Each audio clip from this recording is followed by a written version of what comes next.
ఈరోజు విశాఖపట్నంలో గిరిజన భవన్ వేదికగా ఏదైతే ఉద్యోగ సంఘాలు ఏవైతే ఉన్నాయో వాళ్ళ ఆధ్వర్యంలో ఈరోజు మనకి 1/70 యాక్ట్ మీద ఒక చర్చా వేదిక అనేది జరుగుతూ ఉంది.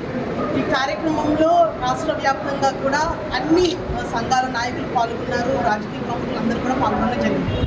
సో రీసెంట్గా ఉన్నటువంటి హాట్ టాపిక్ ఏంటంటే 1/70 యాక్ట్ ఏదైతే ఉందో దాన్ని సవరించాలని చెప్పేసి నాన్ ట్రైబ్ కోర్టు సుప్రీంకోర్టుకి అప్రోచ్ అవ్వడం అనేది ఈ చర్చకి ప్రధానమైనటువంటి కారణం. సో ముందుగా గిరిజన ప్రాంతంలో రాజ్యాంగబద్ధంగా గిరిజనులకి కొన్ని చట్టాలు అనేవి రక్షణ కవచంగా ఉన్నటువంటి కొన్ని చట్టాల్లో ప్రముఖమైనది 1/70 యాక్ట్.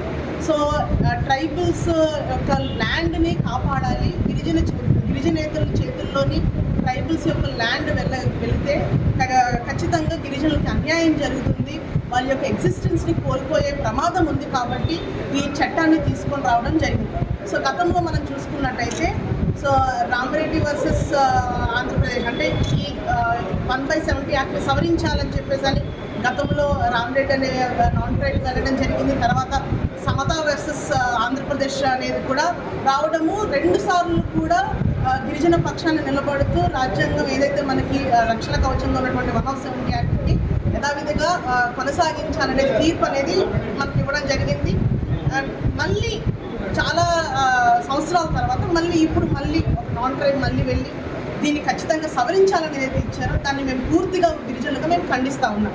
ఎందుకంటే ప్రభుత్వాలు వస్తున్నాయి, మారుతూ ఉన్నాయి, రాజ్యాంగంలో ఉన్నది సవరణలకు కూడా మార్చే పరిస్థితుల్లోకి ఈరోజు నాయకులు కానీ మిగతా వాళ్ళు కూడా ఈరోజు ఉన్నారు. సో ఖచ్చితంగా ఈ 1/70 యాక్ట్ అనేది యథావిధిగా కొనసాగాలి. అండ్ ఈరోజు అది కేవలము గిరిజనుల యొక్క భూమి కోసము పోరాటం మాత్రమే కాదు.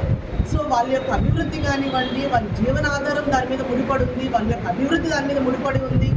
సో ఇవన్నీ కూడా పరిగణలోకి తీసుకొని ఖచ్చితంగా, ఎందుకంటే పార్టీలకి సంఘాలకి అన్నిటికీ అతీతంగా ఈరోజు అందరూ ఏకతాటి మీద వచ్చి అందరం కూడా ఒకే వాయిస్ ఇస్తూ ఉన్నాము.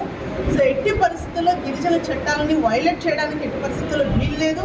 సో ఈ యొక్క చట్టాన్ని యథావిధిగా కొనసాగించి ఇంకా దీన్ని అమలు చేసే దాంట్లో అధికారులు కానివ్వండి, పాలకులు కానివ్వండి, దీన్ని ఇంకా పటిష్టం చేయాలనేది మా డిమాండ్గా ఉంటుంది. ఖచ్చితంగా మేమందరం కూడా ఏకతాటి మీద మేమందరం కూడా నిలబడి ఖచ్చితంగా దీన్ని సాధించుకుంటామని కూడా ఈ సందర్భంగా నేను తెలియజేస్తాను.